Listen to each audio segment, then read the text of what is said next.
Eh bien, bonjour à tous ceux qui nous rejoignent pour cet agro-webinaire du mardi. Cette fois-ci, c'est Hélène de l'ACTA qui va vous présenter le sujet et les intervenants. Moi, je vais juste vous rappeler les règles de fonctionnement de la plateforme de manière à ce que vous puissiez interagir avec les intervenants. Donc, dans la plateforme, vous avez deux possibilités d'interaction avec les intervenants. La première, c'est le chat. Alors, le chat, c'est plutôt avec moi, mais c'est aussi si vous avez des informations à donner. Le chat, si vous avez des problèmes de connexion ou autres que je peux éventuellement régler, vous n'hésitez pas à me le dire dans le fil de discussion. Mais sinon, pour les questions et les échanges avec les intervenants, il faut utiliser la rubrique questions-réponses.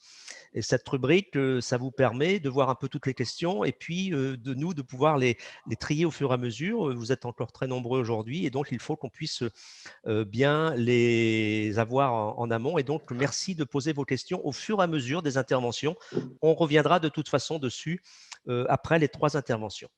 Je vais compléter pour ceux qui arrivent un peu plus tard, je vais compléter dans le chat ces informations et je donne la parole à Hélène pour démarrer ce webinaire. Très bien, bonjour à tous. Donc, je m'appelle Hélène Gross, je suis chargée de mission biodiversité et agroécologie à l'ACTA et donc j'ai le plaisir aujourd'hui d'animer ce webinaire. Alors, ce webinaire sur les auxiliaires de régulation du biocontrôle s'inscrit en continuité de celui du 24 novembre qui portait sur l'exemple des bandes enherbées pour favoriser la lutte biologique par conservation. Donc, lors de ce webinaire de novembre, l'accent avait été mis sur un habitat particulièrement favorable aux auxiliaires de régulation des bioagresseurs, à savoir les bandes enherbées. Et nous proposons aujourd'hui de nous centrer sur ces espèces elles-mêmes et les outils et méthodes pour les observer et appréhender le service de régulation des ravageurs qu'elle apporte. Alors, comme toujours dans ces webinaires d'une heure, le temps est très contraint, ce qui nous oblige à centrer le périmètre des interventions. Et donc, nous avons choisi aujourd'hui de nous centrer sur les grandes cultures et sur les petites bêtes, on va dire, c'est-à-dire on ne va pas parler directement, par exemple, des mammifères ou des oiseaux, même si nous sommes bien conscients du rôle majeur qu'ils peuvent jouer. Donc aujourd'hui, je vais laisser la parole à 3 intervenants qui sont Véronique Tosser, qui est ingénieur biodiversité et agriculture chez Arvalis, Régis Vartel, qui est chef de projet paysage et biodiversité à la Chambre d'agriculture des Hauts-de-France, et Perrine Lair, qui est l'animatrice du projet REGE, donc régulation biologique en grande culture et gestion agroécologique, au lycée de Quetigny-Plombières. Donc je remercie nos 3 intervenants et je passe la parole tout de suite à Véronique. Merci à Régis et à Perrine d'éteindre leur micro et de la rallumer après pour éviter les sons parasites. Ok, donc c'est bon, vous voyez mon écran là?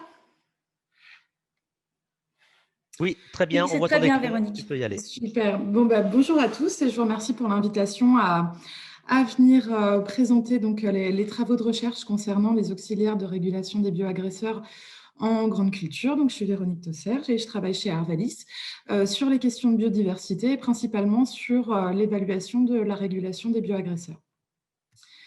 Donc, avant de passer plus concrètement aux travaux de recherche, je souhaitais revenir sur quelques petites définitions pour qu'on soit bien d'accord et qu'on s'accorde sur de quoi on parle.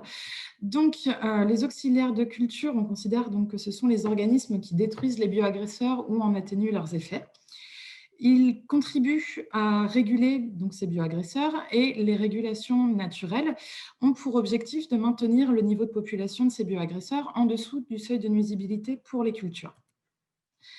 Il y a différents types de lutte biologique qu'on peut appliquer sur les productions. Celle qui va nous intéresser aujourd'hui dans la suite de cette présentation, c'est la lutte biologique par conservation, où on va chercher à modifier l'environnement paysager des parcelles et ou les pratiques pour favoriser l'installation et le maintien des populations. Donc, la démarche de recherche, donc ici en résumé sur ce schéma, et je vais illustrer par la suite avec quelques exemples de travaux. Donc, qu'est-ce qui nous occupe actuellement? Il y a plusieurs sujets de recherche. Le premier, c'est l'évaluation des populations présentes, avec plusieurs questions un peu plus précises qui font l'objet de travaux de recherche, et notamment sur l'évaluation du régime alimentaire, sur également les méthodes d'études qui permettent d'évaluer ces populations présentes et sur la manière d'identifier ces auxiliaires de culture. Deuxième type de recherche, ce qui porte sur les processus qui influencent la consommation du bioagresseur cible, idem avec quelques petites questions un petit peu plus précises donc, sur lesquelles je reviendrai par la suite. Troisième type de recherche, c'est sur la quantification du service en tant que tel, où là, principalement, aujourd'hui, les questions qui se posent, c'est de savoir quel type de méthode est-ce qu'on peut utiliser pour quantifier ce service. Et donc, évidemment, on va chercher à évaluer l'effet de facteurs sur les populations présentes et sur le potentiel de service. Donc, ça peut être des facteurs comme la météo, comme les pratiques agricoles, comme l'effet du paysage, par exemple.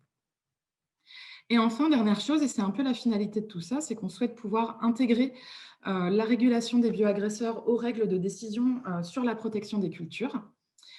Et voilà. Et donc, en termes d'attendus et de questions auxquelles on cherche à répondre sur les facteurs qui influencent, eh bien, c'est de savoir de quel levier est-ce qu'on peut disposer pour pouvoir favoriser la présence des auxiliaires, favoriser un potentiel de régulation. Sur la quantification du service, il y a également des attentes de preuves scientifiques de l'efficacité de ce service. Et enfin, pour l'intégration aux règles de décision, il y a plusieurs types d'outils qu'on cherche à produire, et notamment des seuils de traitement qui intègrent la présence et la dynamique des auxiliaires, des méthodes des observations terrain ou encore des outils de prévision d'un potentiel de régulation. Donc, je vais revenir sur certains de ces points, les illustrant. Donc, le premier sur la connaissance des populations d'auxiliaires présentes et les facteurs qui les favorisent. Eh bien, on peut, dans un premier temps, regarder quelles sont les relations finalement entre les auxiliaires et les ravageurs. Donc ici, c'est un tableau qui va illustrer l'effet potentiel de certains auxiliaires de culture sur certains ravageurs en grande culture. C'est loin d'être complet, bien sûr. Et ce qu'on peut y voir, eh bien, on a des ravageurs qui vont être consommés par plusieurs auxiliaires. C'est notamment le cas du puceron qui peut être prédaté par les coccinelles, qui peut être parasité par des hyménoptères et autres. Et également que certains auxiliaires sont en capacité de réguler eh bien, plusieurs types de ravageurs. Donc finalement, on cherche à étudier une guilde, un ensemble d'auxiliaires qui sont en capacité de réguler un ravageur. La question qui se pose, comme je l'ai dit en introduction, c'est eh bien pour observer les auxiliaires, ce qui est une étape indispensable pour mieux cerner les populations, de quelles méthodes est-ce qu'on peut disposer et comment est-ce qu'on peut choisir ces méthodes. Donc ici, je vous présente le résultat d'un projet de recherche qui s'appelle ARENA, qui a porté sur l'évaluation de la régulation des limaces et des pucerons en grande culture. Donc les travaux que nous avons menés, avec beaucoup d'acquisitions de références, nous permettent de conseiller quelques méthodes pour observer les pucerons et leurs principaux auxiliaires. Tout d'abord, c'est l'utilisation des cuvettes jaunes qui nous semble bien adaptée pour des cirques et des opilions. Les observations visuelles qui vont être utiles pour observer les pucerons et quelques-uns de leurs auxiliaires. On peut également utiliser des peaux barbeurs pour observer carabes, staphylins, araignées. Et enfin, les aspirations qui, pour nous, permettaient au mieux de recenser les populations d'hyménoptères parasitoïdes. Donc, en fait, voilà, on a beaucoup de méthodes à notre disposition, mais avec des travaux de ce type, on peut arriver à conseiller quelle méthode on va préférer en fonction des organismes qu'on cherche à observer. Ensuite, l'étape d'après, ça va concerner l'identification des auxiliaires, qui est souvent un point qui peut être difficile parce que ça demande des compétences assez particulières. Et pour cela, c'est dans le projet Oxymore, on avait souhaité proposer une clé de sensibilisation à l'identification, qui est disponible en ligne sur le lien que je mentionne ici. Et donc, cette clé va permettre de s'initier à la reconnaissance des principaux groupes d'invertébrés, que ce soit ravageurs, auxiliaires ou des invertébrés neutres. Et elle est construite à partir d'une clé dichotomique avec des critères qu'on a souhaités simples, comme des nombres de paires de pattes, des nombres d'ailes qu'on va regarder sur l'invertébré qui est en face de nous. Et en fait, en répondant à cette suite de questions avec ces critères simples, on va arriver à quelques informations concernant l'invertébré qu'on souhaite identifier. Ce n'est pas évidemment une identification très précise à l'espèce, mais ça va déjà permettre d'avoir quelques informations sur savoir si le rôle de l'invertébré, est-ce qu'il est plutôt auxiliaire, plutôt ravageur, plutôt neutre, quelques éléments sur son écologie, sa période de présence et les facteurs les favorisant. Et enfin, dernier point pour cette partie, c'est comment est-ce qu'on peut favoriser les auxiliaires en milieu agricole. Et donc, ça fait l'objet de très nombreux travaux de recherche que je n'ai bien sûr pas le temps de vous présenter ici. Mais ce que je souhaitais vous dire à ce sujet, c'est que l'idée principale, en tout cas, ça va être de pouvoir générer de la diversité à chaque échelon. On va regarder comment est-ce qu'on peut favoriser les auxiliaires à différentes échelles. La première, c'est celle de la parcelle, où évidemment, on peut travailler sur le type de culture, des cultures associées. Deuxième échelle, c'est les abords des parcelles avec la mise en place d'infrastructures agroécologiques et leur gestion. On peut parler des haies, par exemple, ou des bandes fleuries. Et là, pour plus d'informations, je vous renvoie au webinaire qui avait eu lieu il y a quelques semaines à ce sujet-là. Et enfin, dernière échelle à laquelle on s'intéresse et à laquelle il est possible de générer de la diversité, c'est l'échelle du paysage avec les notions de trame et de corridor écologique. Donc, deuxième point qui fait aujourd'hui l'objet de travaux de recherche, c'est la connaissance des processus qui vont influer la prédation et le parasitisme des auxiliaires sur les ravageurs. Donc, première chose qu'on peut regarder un peu pour se familiariser et avoir une idée d'un potentiel de régulation, eh bien, c'est les périodes de présence préférentielle des auxiliaires. Donc ici, c'est pareil, c'est une petite sélection sur certains auxiliaires. Ce qu'on voit, c'est qu'ils vont être principalement présents à la fin du printemps et en été, un petit peu en automne, et que généralement l'hiver, ils sont soit moins actifs, soit moins présents. Sachant qu'ici, c'est donc un état de connaissance et à mon sens, l'automne et l'hiver sont encore des périodes qu'on maîtrise moins bien et pour lesquelles il y a quand même un intérêt à suivre les régulations des bioagresseurs. Et si on met en face, par exemple, la présence de quelques ravageurs, voilà, ici j'avais choisi donc certains ravageurs qu'on va retrouver à l'automne, comme les limaces ou certains pucerons, ou les pucerons des épis, donc au printemps. On voit qu'il y a peut-être un petit décalage sur certaines saisons concernant l'activité du ravageur par rapport à l'activité de l'auxiliaire, et donc qui peut donner quelques pistes sur la régulation qu'on peut attendre. Deuxième chose sur la connaissance donc, de ces processus, ici je vous présente le résultat d'une étude sur le régime alimentaire des carabes qui a été réalisée par biologie moléculaire. Et donc, ce qu'on y a vu, eh bien, c'est que donc, en fait, 5 proies avaient été testées, la consommation de 5 proies a été testée. Donc, les pucerons, les limaces, les araignées, les vers de terre et les colomboles. Et le premier résultat, c'est que 80% des carabes ont été positifs à l'une de ces proies. 80% des carabes ont consommé au moins une de ces proies. 10% des individus ont consommé des limaces dans les 12 heures après leur capture. C'est un taux de prédation qui, a priori, peut paraître faible, mais une des premières choses qui pourrait l'expliquer, c'est un taux de prédation sous-estimé à cause de faibles populations. Et puis, ce qu'on y voit, c'est que le carabe aussi, il est en capacité de consommer plusieurs types de ravageurs et donc d'apporter plusieurs services. Et dernière chose, c'est que finalement, les populations de décomposeurs, donc les colomboles et les vers de terre, sont importantes pour maintenir les carabes et leur offrir des sources de nourriture alternatives. Troisième point sur la quantification du service avec des exemples de méthodes en cours de développement. Donc ici, c'est un travail qui avait été fait au cours du RMT Biodiversité et Agriculture. On a proposé une boîte à outils pour aider les observateurs à choisir une méthode en fonction de leur objectif et une série de fiches également décrivant les méthodes. Donc voilà, je ne détaille pas, mais on avait identifié différents objectifs qui sont associés à l'étude des auxiliaires de culture. Et en face, on avait listé plusieurs méthodes sur lesquelles on a produit donc, ces fiches descriptives de méthodes, ce qui peuvent permettre de pouvoir les prendre en main. Et donc ici, un focus sur les cartes de prédation qui ont été testées dans des associations de culture. Donc, sur des supports ont été collés des œufs de teigne de la farine et les cartes ont été exposées donc ici en végétation dans plusieurs types de cultures. Et donc, au cours du temps, on suit la disparition des proies. Ici, ça a permis de pointer un potentiel effet de la févrole, puisque ce qu'on voit, c'est que là où les taux de prédation sont les plus rapides et les plus élevés, c'est sur soit la févrole, soit un mélange qui en contient. Et donc, le dernier point concernant l'intégration aux règles de décision. Donc ici, je vous présente quelque chose qui est plutôt de l'ordre de la perspective, avec une grille de risque puceron intégrant les auxiliaires. C'est également un des outils qui a été produit au cours du projet ARENA. Donc, c'est une grille qui a été élaborée à partir de l'expertise, qui contient des variables relatives à la météo et aux auxiliaires de culture, qui qualifie le risque puceron.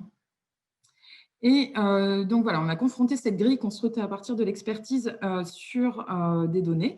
Et la qualité de prédiction nous semblait intéressante, mais ça fait partie des choses qui vont être à confirmer par la suite. Voilà. La grille se comportait plutôt bien sur des notes assez basses, un peu moins sur des risques plus élevés.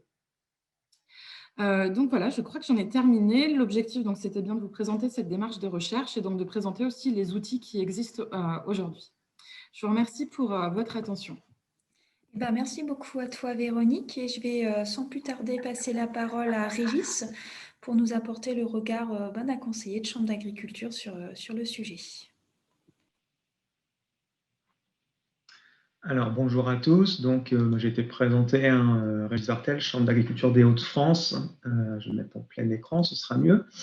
Donc, moi, voilà, je travaille au niveau de la Chambre d'agriculture des Hauts-de-France sur les actions de biodiversité avec en fait l'ensemble des conseillers biodiversité, donc des départements de l'Aisne, de l'Oise, de la Somme et puis du Nord-Pas-de-Calais.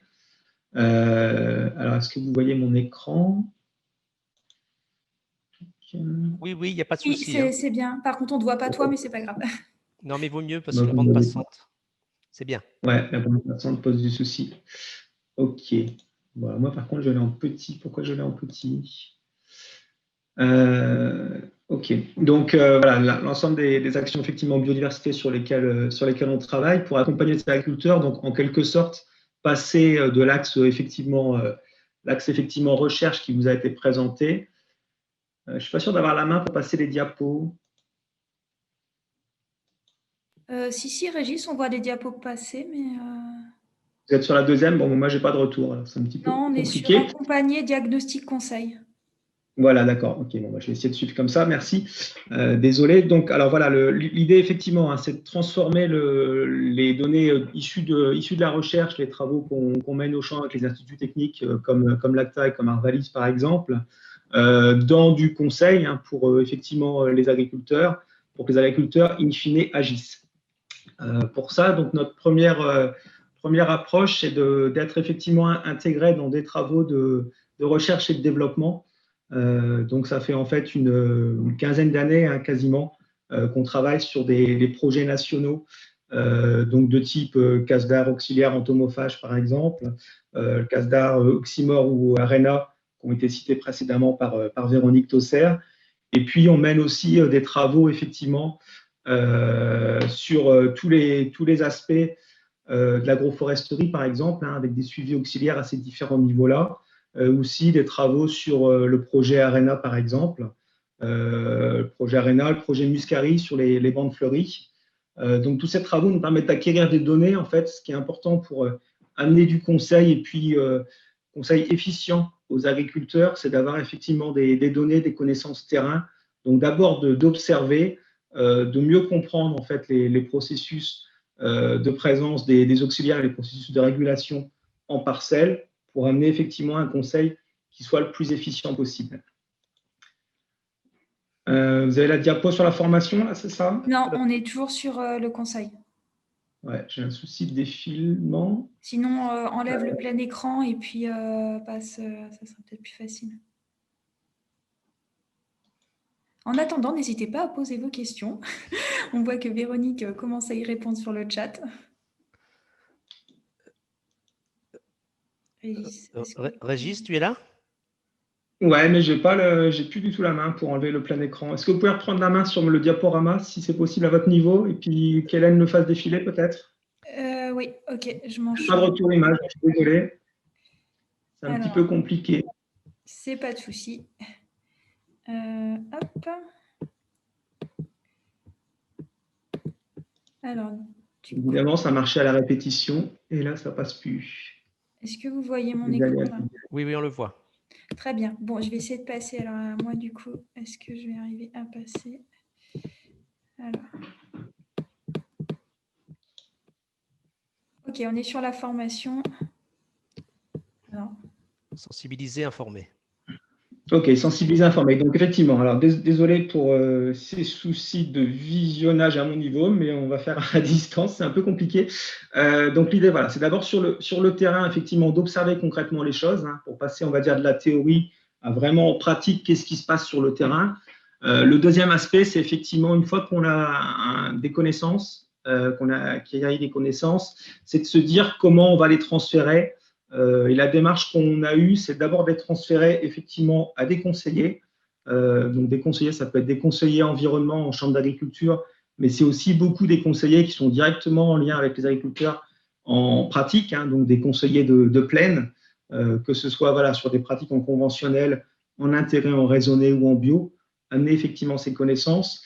Pour ça, donc dans le cadre du CASDAR Oxymore par exemple, donc depuis 2012, il y a une formation nationale, hein, des conseillers qui existe, qui est proposé par le réseau des chambres d'agriculture, donc qui tourne avec des sessions chaque année, parfois plusieurs sessions chaque année.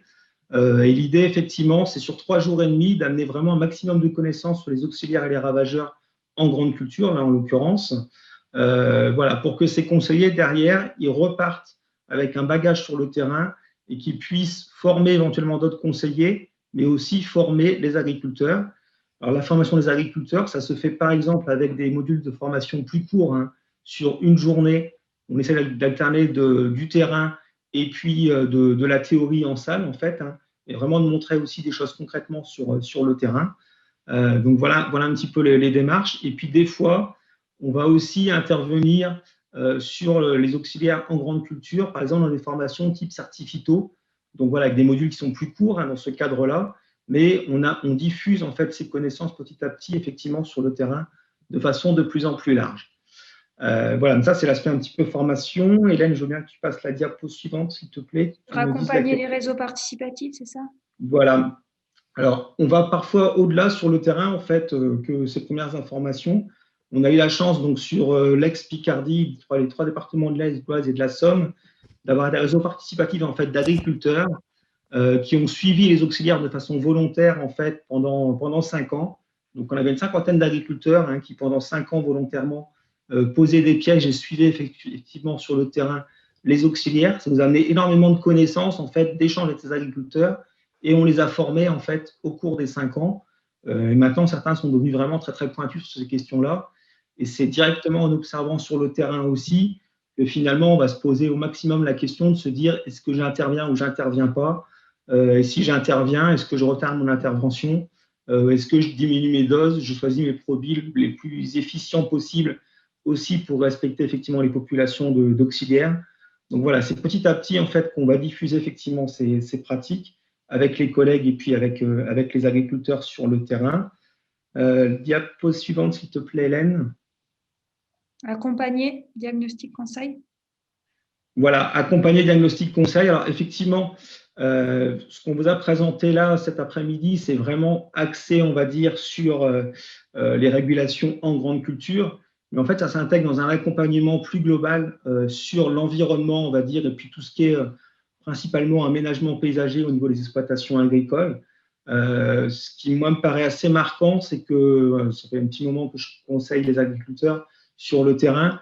On avait beaucoup de demandes initialement, hein, qui avaient trait aux éléments du paysage, qui étaient, on va dire, un petit peu en marge de la pratique agricole. Donc, ça pouvait être par rapport à des soucis d'esthétique, de cadre de vie, parce que l'agriculteur était chasseur, par exemple, des fois parce qu'il y a des problèmes de ruissellement et d'érosion.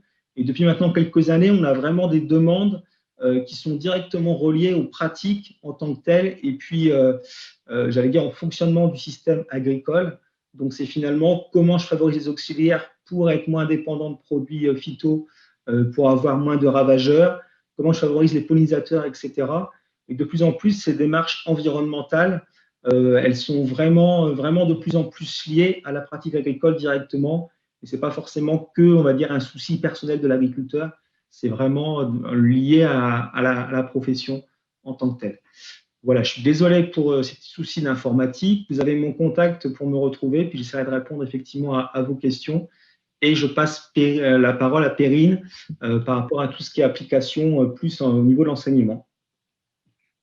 Merci Régis, pas évident et je m'excuse, hein, tout de suite voilà, pour la présentation qui était peut-être pas en plein écran. Enfin, on a fait comme on a pu, mais voilà. Par contre, ça marche très bien pour Perrine. Donc, Perrine, on te laisse la parole et merci beaucoup, Régis, pour ce témoignage. Donc, bonjour à tous. Donc, je suis Perrine Lair. Je travaille au lycée de Quetigny-Plombières comme chargée de mission sur un projet spécifique qu'on a appelé REGAE. Donc, comme a dit Hélène tout à l'heure, régulation biologique en gestion agroécologique en grande culture. Et donc, c'est un projet qui fait suite à différents travaux sur la ferme du lycée en lien avec la biodiversité. Il y a eu une participation au programme BiodiVA, pour ceux qui connaissent, à l'Observatoire agricole de la biodiversité, etc. Et il y a eu pas mal de liens qui se sont faits dans ce cadre-là avec l'INRA de Dijon, l'ancienne INRA de Dijon, qui lui-même était en contact avec différentes exploitations agricoles dans des environs pour notamment faire des relevés de données d'auxiliaires de culture terrestre, donc principalement des carabes. Et donc, cette dynamique, en fait, elle s'est formalisée via le projet REGAE, donc qui est un projet européen, un partenariat européen pour l'innovation. Donc autour de ces 5 partenaires que sont le BL, l'INRA et puis nos 3 agriculteurs les plus dynamiques et les plus intéressés par le sujet. En fait, l'objectif de ce projet, c'est de pouvoir faire redescendre toutes les données qui ont été récupérées chez ces agriculteurs sous la forme d'un diagnostic éco-entomologique. Donc pour ça, on s'est appuyé sur le laboratoire d'éco-entomologie d'Orléans, pour vraiment des compétences spécifiques en reconnaissance d'insectes que nous n'avons pas. Il y a également, donc l'idée de ce diagnostic, c'est d'en tirer des préconisations pour des aménagements ou des modifications de pratiques. Donc bien sûr, les 5 partenaires, ça permet d'avoir pas mal de rencontres et d'échanges sur différents projets qui seraient en cours, et notamment de discuter de monter un programme de recherche également dans le cadre du projet sur la quantification du service de régulation des adventices qui est étudié particulièrement par l'INRAE Dijon, par l'UMR agroécologie, pardon. Et donc un petit peu de déterminer les besoins des agriculteurs sur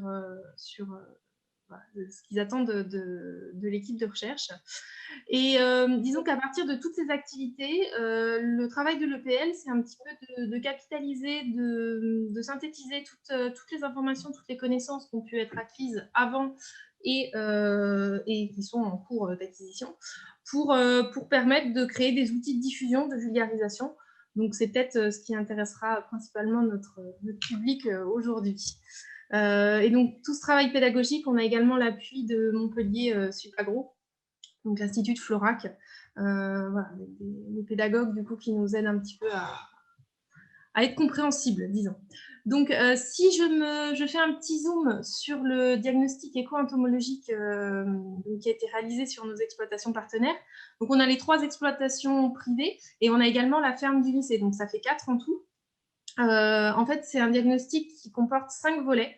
Je ne vais pas forcément tout détailler aujourd'hui, je peux répondre à vos questions si vous voulez, mais je préfère mettre l'accent sur les outils pédagogiques en fin de diapo que sur celle-ci. Juste vous lister les 5 volets. Donc, on est parti sur une note paysage, une note sur les infrastructures extraparcellaires, donc tout ce qui est infrastructure agroécologique, habitat semi-naturel, une note sur les pratiques plus intraparcellaires, et puis sur la partie vraiment entomologique, l'intérêt auxiliaire et pollinisateur, et puis l'intérêt patrimonial de la faune qu'on aura capturée. Donc, comme je vous ai dit, on s'est appuyé sur beaucoup de données historiques et on a également fait des nouveaux relevés en 2019 sur de la faune volante, puisqu'on avait très peu de données faune volante sur ces exploitations. Voilà, je vous précise ça parce que j'y reviendrai après. Alors, on ne s'est pas intéressé à toute la faune entomologique parce que c'est colossal. On s'est ciblé sur ces groupes que je vous ai listés là: les coccinelles, les cirfes, les carabes, les cantharides, les hyménoptères prédateurs, donc ce sont des sphécides, c'est un groupe qui est peut-être un petit peu moins connu par les gens qui s'intéressent au sujet. Donc, c'est pour ça qu'on a voulu mettre l'accent un peu sur ce groupe-là. Les hyménoptères parasitoïdes, alors qui ont été uniquement comptabilisés. On n'a pas été jusqu'à l'identification à l'espèce pour ces groupes-là, parce que c'est des groupes très compliqués où on n'a pas forcément des spécialistes sous la main. Et puis, les chrysopes. Donc, un peu moins en grande culture, mais on a quand même été jusqu'à l'espèce pour les chrysopes. Donc, un exemple de résultat, donc ça, c'est le résultat du diagnostic de la ferme de l'EPL de Quetigny, donc qui se situe à Tarbes-le-Bas. Donc, vous voyez le résultat en radar. Je ne vais pas vous détailler les notes, vous ne connaissez pas l'exploitation, ça n'aurait pas beaucoup de sens, mais c'est pour vous montrer un petit peu à quoi ça peut ressembler, avec donc le nombre de spécimens et le nombre d'espèces qui ont été déterminés, un nombre d'auxiliaires par rapport au nombre d'espèces qu'on a trouvées. Alors, sur les groupes que je vous ai montrés, c'est-à-dire qu'au sein des groupes qu'on a étudiés, toutes les espèces ne sont pas auxiliaires, et donc on avait 88 espèces qui correspondaient aux auxiliaires. Et puis, voilà, sur la présence d'habitats semi-naturels d'IAE, on avait plutôt un bon contexte, mais le diagnostic nous a permis de tirer des préconisations. Donc, ça fait une note globale de 11,05. Voilà, encore une fois, ça ne vous parle pas si vous ne connaissez pas l'exploitation. Et puis, donc, des préconisations qui ont été issues de ce diagnostic. Donc, pareil, je ne vais pas forcément vous détailler chaque ligne, juste pour vous montrer qu'elles ont été classées par ordre de priorité et que finalement, les priorités 1 en termes d'action, donc j'ai distingué les préconisations actions, c'est celle où il y a la petite main, et puis les préconisations plutôt d'études supplémentaires, c'est celle où il y a la petite loupe. Donc, voilà, en termes d'action, en tout cas, les préconisations, finalement, dans les 4 exploitations, concernaient principalement la restauration et des préconisations d'entretien, plus que l'implantation de nouvelles IAE, qui étaient seulement classées en priorité 2. Pour autant, il y a quand même eu un travail un petit peu de réflexion. Si on devait intégrer des nouvelles IAE, elles ont quand même été priorisées selon les endroits les plus favorables en termes de connexion et en termes de couverture de l'exploitation. Et donc, vous voyez sur l'entomologie pure beaucoup d'études préconisées pour améliorer la connaissance, parce que ce sont des groupes qu'on connaît encore très peu. Donc, ce diagnostic, comme je vous disais, l'idée, c'est qu'il a servi un petit peu de support à la création notamment d'outils pédagogiques, puisqu'on travaille quand même dans un établissement agricole, à destination donc des apprenants, un peu de tout niveau, et puis des stagiaires pour ce qui est des CFPPA et des apprentis pour les CFA. Donc, je vais vous lister un petit peu ces différents outils pédagogiques. N'hésitez pas à me poser des questions aussi si vous voulez en savoir plus, parce que je ne pourrais pas aller dans le détail pour tout. Je ne voudrais pas exploser mon chrono. Ne t'inquiète pas, il y a des questions pour toi dans le chat. Ouais. Pour les répondre. Donc, la première chose, c'est que j'ai commencé par inventorier toutes les ressources préexistantes au projet qui pouvaient exister, donc principalement des ressources en ligne. Donc, par exemple, les fiches oxymores dont on a parlé un petit peu dans les interventions de Véronique et de Régis, les clés d'identification que je pouvais trouver, un peu tous les documents autour des auxiliaires, voilà, facilement accessibles pour un enseignant. Je n'ai pas été dans les articles de recherche scientifique ni rien, ce n'était pas l'objet. C'est vraiment de fournir des outils qui puissent alimenter un cours, par exemple. Il y a également des formations qui sont prévues avec l'appui de Montpellier Supagro, donc dans le cadre des programmes nationaux de formation. J'ai également travaillé, donc j'ai essayé de séparer mes outils par thème sur comment aider les enseignants à savoir comment aborder les régulations biologiques en cours. Donc pour ça, on travaille sur une vidéo qui illustrera une séquence pédagogique qui a été mise en place en partenariat avec le lycée de Vesoul. Et puis des fiches pollen pour ceux qui connaissent le site de l'enseignement agricole, voilà, où on a pas mal comme ça de séquences pédagogiques possibles. Et puis je travaille également sur une liste de séquences pédagogiques un petit peu en mode recette de cuisine. Donc comme une recette, on en fait ce qu'on veut. Si on veut rajouter du sel, on rajoute du sel.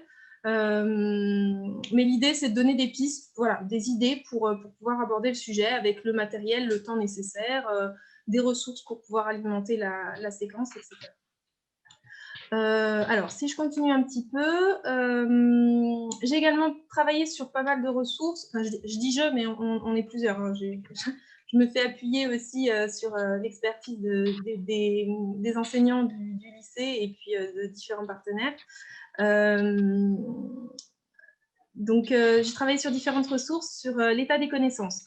Donc, par exemple, un diaporama de formation qui sera complètement en libre accès, qu'un enseignant peut réutiliser, soit pour se former lui-même, soit pour intégrer dans ses propres cours tels quels. Toutes les images seront libres de droit, donc voilà, on pourra l'utiliser comme ça.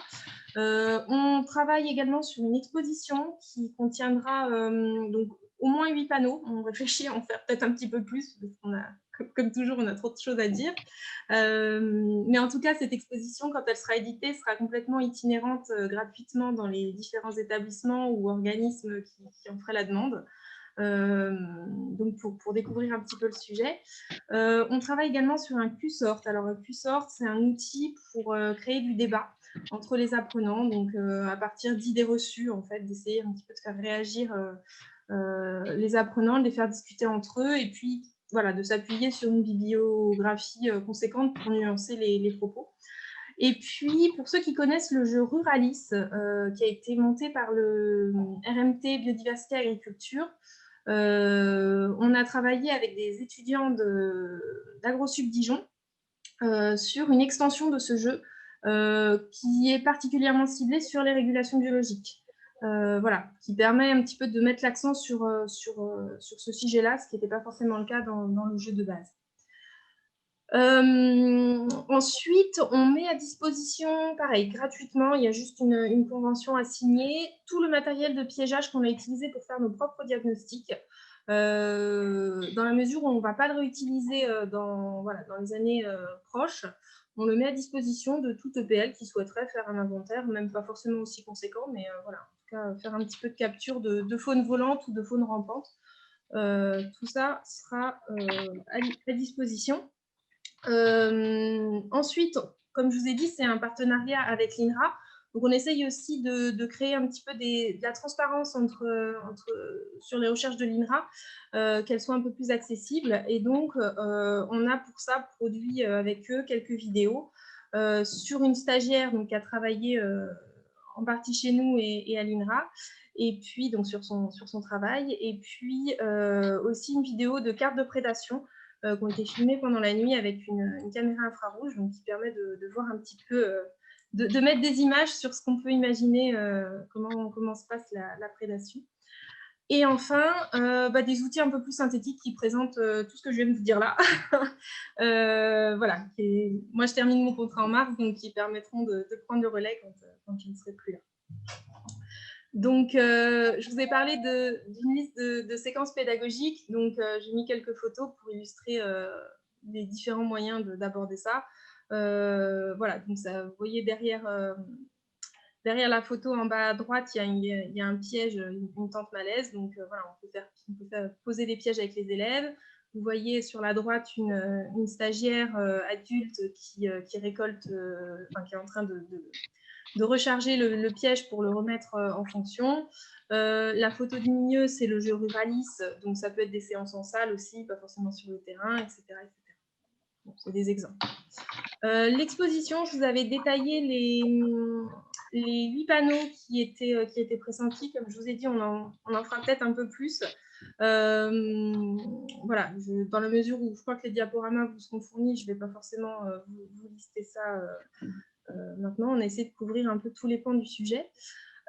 Concernant l'inventaire des ressources préexistantes, voilà un petit peu la forme que ça prend. Donc, c'est un tableau Excel basique où j'ai essayé, donc, par ressource, de produire un petit résumé précis de ce qu'on pouvait trouver dans la ressource en question.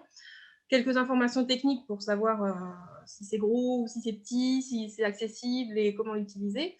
Et puis, un système de filtre tout simple où, en fait, j'ai coché les auxiliaires ou les ravageurs traités dans la ressource, ce qui permet de retrouver facilement. Je veux une vidéo sur les carabes, je filtre carabes, vidéo, et puis voilà, je vais avoir quelques ressources qui sortent. Bon, c'est un exemple, hein, là, il n'y en a que 4, mais dans le tableau original, il y en a 180. Voilà, je vais m'arrêter là. J'espère que je n'ai pas été trop longue. Vous avez mon contact si vous voulez plus d'informations. On a une newsletter, donc si vous souhaitez suivre un petit peu le projet, bien qu'il arrive bientôt à son terme, vous pouvez vous inscrire sur le site internet du lycée. Et puis bah, voilà, je m'arrête là. Merci d'enlever ton diaporama, Perrine, et d'ouvrir votre caméra tous pour être tous. Et vous pouvez laisser votre micro aussi de manière à ne pas perdre de temps pour répondre aux différentes questions. Peut-être Hélène, juste avant que tu commences, il y a une question dans le chat et donc qui va être rapide pour pas qu'on l'oublie. Existe-t-il un réseau d'établissements d'enseignement partenaire du projet ressources pour l'utilisation des supports présentés par Perrine? Alors, un réseau d'établissements, pas encore. C'est un projet. Moi, je suis en lien avec l'animateur réseau thème Cédric Boussouf, donc, qui est l'animateur biodiversité, et qui avait ce projet-là de monter un réseau d'établissements. Malheureusement, avec le Covid, je pense que la période, c'est pas très propice, donc ça n'a pas été classé en priorité. Je travaille avec quelques établissements par-ci par-là, mais il n'y a pas de réseau formalisé. Voilà, c'est plus du contact personnel, quoi. Hélène, je te laisse la main sur les autres questions. Ouais.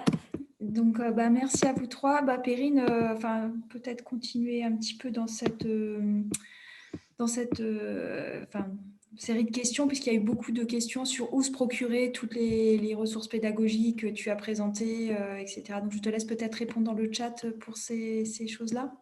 Oui, faut que je les découvre du coup, mais oui, ou nous mettre dans le chat comment se procurer toutes les ressources que tu as présentées qui ont pour l'instant il faut me contacter. Pour l'instant, il faut me contacter par mail parce qu'elles sont pas encore tout à fait finalisées, donc je les ai pas encore mises en ligne. Mais à terme, elles seront mises en ligne. Alors très certainement en lien avec le RMT Bioreg qui est en train de voir le jour. Et puis via les sites, les différents sites de l'enseignement agricole, que ce soit le site Pollen ou le site ADT, vous aurez des relais sur l'endroit où on stockera les ressources. C'est encore en cours de définition, mais elles seront en ligne. Et on fera des liens depuis notre site internet aussi. Alors, désolée, je réponds Okay. en même temps. Okay. Hélène? Oui, alors, donc il y a eu beaucoup de questions. Alors, il y a une première série de questions, quelques questions qui se rapportent au lien entre auxiliaires, services et performance technico-économique des exploitations. Donc, notamment, une question récurrente qui est celle du lien entre coccinelle, mais on peut élargir aux auxiliaires et rendement. Ou sans aller directement au rendement, est-ce qu'il y a des éléments sur la quantification de la prédation de la part des auxiliaires et les réponses sur l'effet des cultures, donc notamment est-ce que ça permet, est-ce qu'on a un peu des chiffres ou des quantités qui permettent d'illustrer le fait que ça permettrait ou non de baisser par exemple l'usage des pesticides ou des insecticides? Alors, je ne sais pas qui peut ou souhaite répondre à cette question. Véronique, peut-être? Oui, forcément, c'est la question qui se pose et là où sont les attentes aujourd'hui. Forcément, c'est dans les préoccupations, je dirais, aujourd'hui, dans les projets de recherche, clairement. Ça ouvre la voie à d'autres nombreuses questions sur la manière dont on peut arriver à vraiment quantifier la relation entre la prédation et la régulation et l'effet sur les cultures. Je parle de ce que je connais, je vais mentionner le projet ARENA sur lequel on a travaillé. On a fait des mesures de dégâts sur les cultures, mais voilà, pour le moment, on n'a pas forcément réussi à faire de mise en lien et à sortir d'éléments très concrets à ce sujet-là. Et puis sinon, je repense aussi aux travaux, à l'enquête qui avait été faite dans le RMT Biodiversité et Agriculture sur la relation entre biodiversité, pratique et performance, qui montrait que finalement, il y avait autant de jeux de données qui répondaient vraiment à ce triple objectif. Merci Véronique. Du coup, je vais peut-être enchaîner avec une question, deux questions sur plutôt l'aspect mise en œuvre et pratique, donc peut-être à Régis. Donc, une personne nous demande quels sont les impacts à l'échelle de l'exploitation agricole d'une gestion des bioagresseurs par les auxiliaires, donc en termes de temps d'apprentissage, de modification des assolements, d'investissement. Et une question un peu corollaire sur le comment on fait. Est-ce qu'il existe des manières systématiques de proposer des aménagements adaptés pour une rotation classique en grande culture? Donc, des questions autour de la mise en œuvre concrète dans les exploitations. Est-ce que tu as un peu des éléments de réponse à nous apporter, Régis? Alors, mise en œuvre, je me méfie toujours un peu du systématique, quoi. Enfin, voilà, avoir un modèle qu'on pourrait reproduire partout, à mon avis, ce serait un petit peu trop simpliste, quoi. Mais voilà, ce qu'il faut quand même, c'est essayer de bien répondre à la demande, au contexte de l'agriculteur, à son contexte paysager, évidemment à ses productions, etc. Il y a des cultures qui sont plus ou moins sensibles aussi. Il y a évidemment des années climatiques qui sont plus ou moins propices aux ravageurs, aussi aux auxiliaires. Voilà. Ceci étant, il y a quand même un certain nombre de règles, on va dire.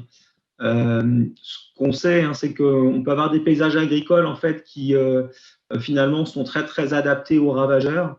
Donc notamment des paysages où il n'y a pas d'éléments paysagers en fait qui sont présents. Beaucoup de ravageurs peuvent, en grande culture, être dans les parcelles, en fait, pendant tout leur cycle de vie, hein, sans du tout avoir besoin d'éléments paysagers. Par contre, pour quasiment tous les auxiliaires, c'est un petit peu l'inverse. Il faut qu'à un moment ou à un autre de l'année, il faut qu'il y ait un aménagement à proximité et qu'il soit plutôt bien géré si on veut que les auxiliaires soient à proximité et puissent contrôler assez rapidement, effectivement, les ravageurs. Donc ça, c'est quand même des règles qui font qu'on assez rapidement, on peut se dire, voilà, l'exploitation, elle est, on va dire, favorable ou pas à des auxiliaires. Ça, c'est le premier point. Après, favorable aux auxiliaires, ça ne veut pas dire forcément que les auxiliaires ils vont être présents en nombre et suffisamment rapidement quand il y a des grosses infestations de ravageurs. Donc c'est là où voilà, des règles qui seraient trop strictes, on pourrait se rater. Et on ne peut pas forcément toujours recommander effectivement de faire l'impasse sur les produits insecticides, par exemple. Alors après, ça dépend aussi de la sensibilité aux dégâts que la culture, la filière, l'agriculteur peut admettre ou pas. Voilà, donc maintenant, sur le terrain, on voit quand même des agriculteurs qui, effectivement, en observant plus, en aménageant, finalement, en ayant des pratiques qui soient, on va dire, un petit peu, ouais, on modifie son système finalement pour limiter les risques au maximum. Et sur certains ravageurs, en tout cas, je pense par exemple aux pucerons des céréales, pucerons des épis, voilà, 9 années sur 10, on va dire, sur blé en tout cas, on ne va pas avoir de soucis particuliers parce que les populations de auxiliaires vont assez vite contrôler les ravageurs. Voilà, mais après, ce n'est pas des règles. Effectivement, les auxiliaires, j'ai vu le chat, les auxiliaires, ça ne va pas remplacer les produits phyto. Donc, pas la même efficacité, en tout cas, pas la même rapidité d'efficacité, certes, mais en même temps, on fait des aménagements qui sont durables et en même temps, on n'a pas forcément non plus les effets néfastes non recherchés des produits phyto. Donc, c'est là où il faut essayer de tout peser, quoi. Merci Régis. Alors, je vais déranger Perrine qui est en train de répondre au chat, mais je pense qu'il y a deux questions liées encore une fois. Je réponds à des questions intéressent, auxquelles Régis répond à l'oral. Donc, voilà, qui intéressent peut-être un peu tout le monde. Donc, est-ce que tu pourrais nous en dire un peu plus sur la méthode du diagnostic éco-entomologique et savoir si ce diagnostic peut être réalisé sur d'autres exploitations et comment? Ouais. Alors, le diagnostic éco-entomologique, en fait, c'est une méthode qui a été développée par le laboratoire d'éco-entomologie d'Orléans. Donc, Jean-David Chaplin-Viscardi, pour ceux qui le connaissent. Et donc, je n'ai pas tous les détails, si vous voulez, de cette méthode-là, parce que c'est une méthode, du coup, qui appartient au labo. Je vous ai expliqué donc les cinq notes. La note paysage est calculée sur une analyse de paysage à partir du Corian Land Cover en imagerie satellite, quoi. Donc ça, c'est assez basique. Sur le pourcentage, la note est établie sur le pourcentage d'habitat d'intérêt, donc prairies, milieux humides, bois, etc. La note infrastructure agroécologique, elle est établie donc, en faisant une visite sur le terrain et en établissant une note de qualité en fait, des IAE, donc, qui est elle-même basée sur le nombre de strates, le nombre d'espèces, un petit peu voilà, la qualité de la haie ou de la bande enherbée. ou fleuries que vous pouvez avoir. Il y a également une partie quantitative, donc elle qui est basée sur la déclaration de l'agriculteur sur les différentes IAE qu'il aura sur son exploitation. Ensuite, la note intraparcellaire, celle-là, c'est moi qui l'ai réalisée. On s'est appuyé sur le diagnostic IDEA4, qui est lui-même composé de 3 dimensions. Je suis désolée, c'est compliqué. En fait, on s'est intéressé qu'à une seule de ces dimensions. Donc ça, c'est un diagnostic qui est en phase de test, mais qui existe, qui est publié dans ses versions précédentes. La version 3 est disponible en ligne. Et puis donc les 2 notes entomologiques sur les auxiliaires et la faune patrimoniale. Alors, sur les auxiliaires, en fait, on a procédé par groupe au vu de la diversité et de la quantité d'espèces trouvées et de la quantité d'habitats également des espèces trouvées. La note a été établie comme ça. Et puis, la note insectes patrimoniaux, c'est une balance entre le nombre d'espèces rares, le nombre d'espèces protégées, le nombre d'espèces jamais vues dans le département, etc., qui établit la note comme ça. Voilà, j'étais donc, je suis désolée. Oui, et par rapport à la possibilité de le faire dans d'autres établissements? Alors, faut savoir que c'est assez lourd quand même, hein, parce qu'il faut un certain nombre de données pour pouvoir établir ce diagnostic. Et dans tous les cas, si vous voulez le réaliser à l'identique, il faudra passer par le laboratoire d'éco-entomologie, puisque c'est eux qui ont les référentiels en fait pour établir les notes. Après, pour faire un inventaire, disons, moins poussé, on peut trouver des référentiels et voilà, et faire une tambouille un petit peu à soi. Mais déjà, pour identifier à l'espèce, c'est bien de s'appuyer sur des experts entomologiques, quoi, parce que l'identification à l'espèce est très, très compliquée sur un certain nombre de groupes. Merci Perrine pour ta réponse. Donc, je vais revenir peut-être pour une question auprès de Véronique, mais peut-être que Régis ou Perrine pourront compléter.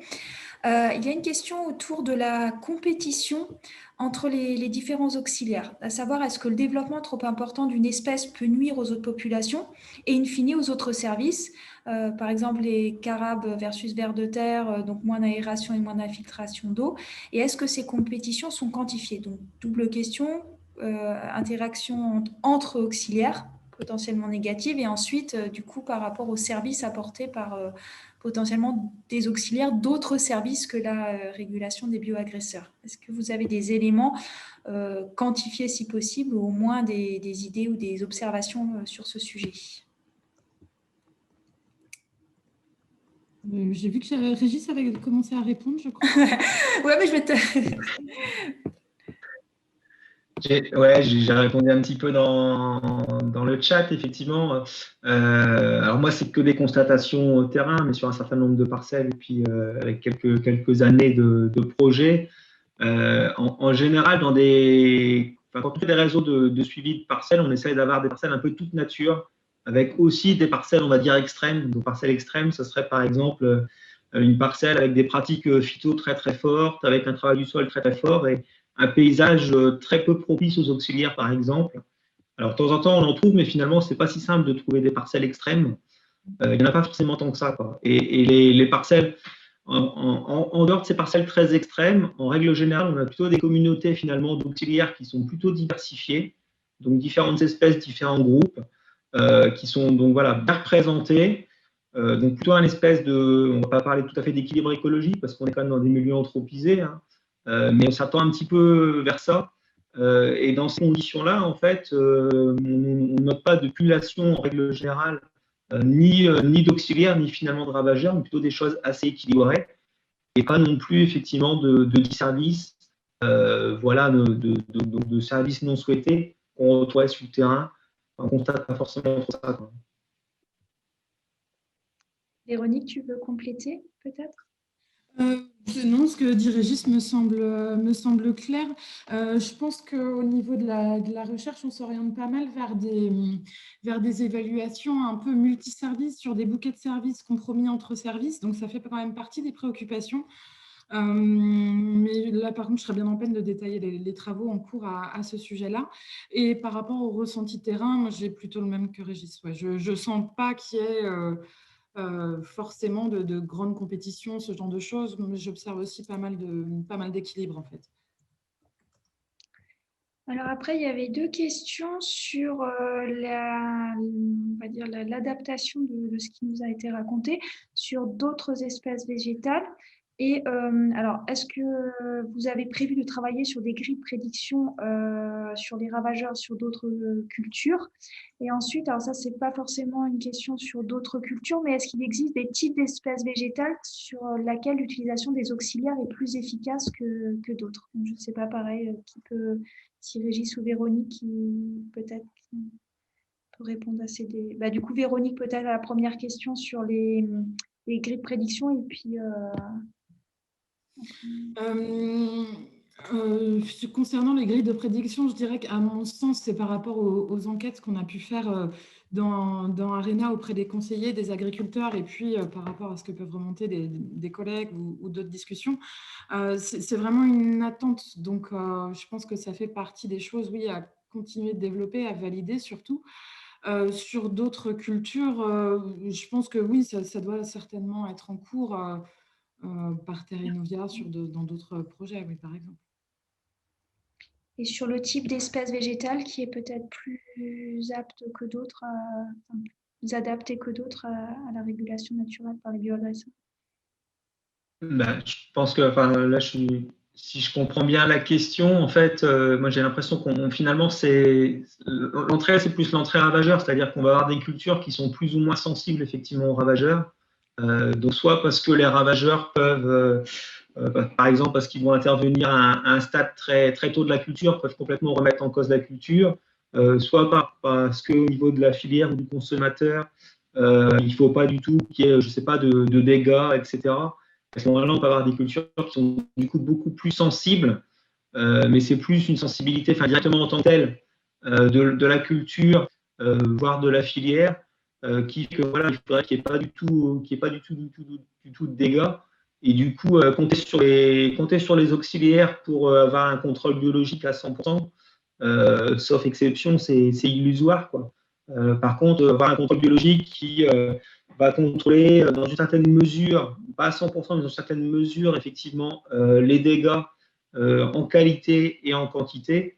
Là, effectivement, on peut s'y attendre. Donc, certaines cultures sont moins sensibles.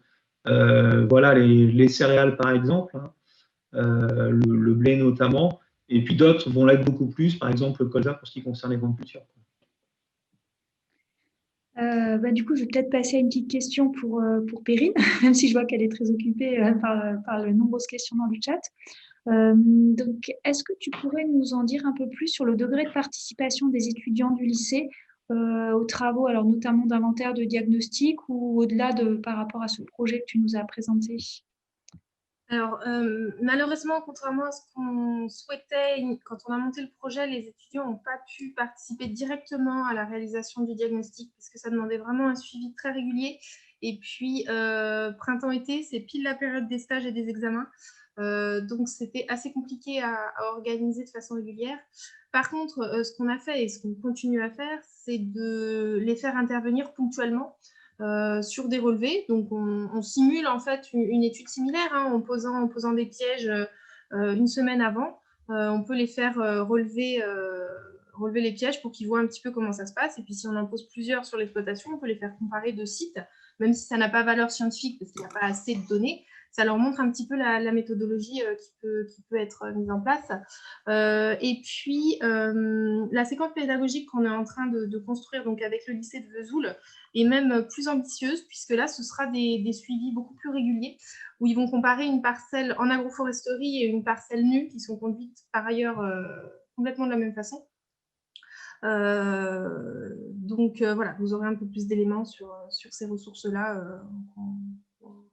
qu'on formulera en vidéo. Hélène, une dernière question, hein, c'est la fin. Dernière question, on a le temps. Bon, bah alors, peut-être Régis, est-ce qu'il y a des travaux qui ont été menés sur l'acceptation socio-économique de la mise en œuvre d'aménagements, d'autres solutions en faveur des auxiliaires par les agriculteurs? Est-ce qu'on a... des éléments un peu… Alors, je commence à répondre un peu dans le chat. Nous, on n'a pas fait de travaux, en tout cas sociaux, hein, sur ces aspects-là. Par contre, on a les collègues conseillers, on est en contact quotidien avec les agriculteurs, en fait, hein, et on voit assez rapidement, alors ça dépend des agriculteurs, évidemment, mais on voit assez rapidement ce qui est acceptable, quoi, hein, au niveau socio-économique par rapport aux agriculteurs. Ça, c'est presque personne par personne. Voilà, après, il faut évidemment des aménagements les moins coûteux économiquement, mais aussi les moins coûteux en termes de temps, quoi, hein. Il ne faut pas que les aménagements soient des contraintes aussi pour les pratiques agricoles, donc pour le passage des engins ou autres, etc. Voilà, c'est toutes ces choses-là, effectivement, qu'il faut qu'on regarde, que ce ne soit pas une nuisance aussi, éventuellement en termes d'adventisme, etc. Donc ça, on fait des suivis sur ces choses-là. Et quand c'est bien géré, on trouve en tout cas des solutions. Alors, c'est des fois un peu plus compliqué pour le système agricole, mais par contre, ça amène des solutions. Très bien, Des Hélène. belles paroles pour finir, je crois. Très bien, oui. Donc, merci beaucoup à tous les trois. Merci à Hélène et donc merci pour ce partenariat Acta Agrinium. Et on boucle ce séminaire aujourd'hui puisqu'on ferme toujours à l'heure de manière à permettre à ceux qui sont en pause de travail de pouvoir reprendre le travail, même si c'est un peu du travail aussi ici. Et donc, la semaine prochaine, on se retrouvera pour le dernier webinaire de la saison sur la question du désherbage localisé à l'aide des robots et donc à l'aide de l'agriculture de précision, agriculture numérique. Voilà, donc je vous souhaite une bonne fin de semaine et à la semaine prochaine pour ceux qui sont intéressés par ce sujet, sachant qu'un programme est en cours pour redémarrer une deuxième saison à partir de mi-janvier. À bientôt, bonne semaine et à une prochaine fois et encore merci aux intervenants. Au revoir. Merci beaucoup. Au revoir. Merci.